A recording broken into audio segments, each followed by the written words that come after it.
Hello there and welcome to 1441 Jefferson Street. This is a cute garden apartment tucked away on a quiet street in Marina. We're going to go ahead and we'll take a walk down the little hallway here. It's a nice little garden studio. Got a bit of a walk here, so you're definitely off of any street noise. So here we go, we come into the nice little studio.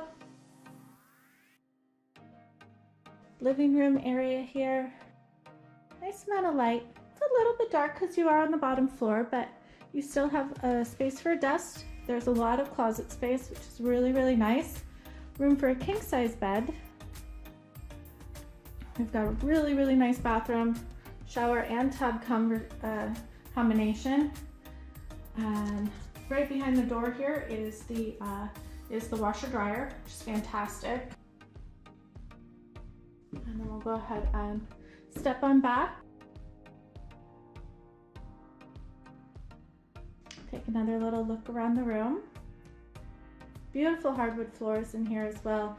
Good amount of storage space through the other closet. We've got a petite kitchen.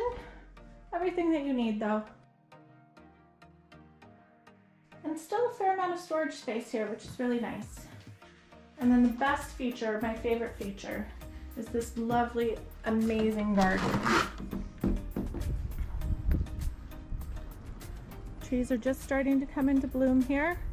Little tiny table. We also have a fire pit out here, which is great for those cold San Francisco nights. Beautiful full-grown lemon tree. So I will leave you here. Thank you so much for joining us and hope to see you soon. Bye.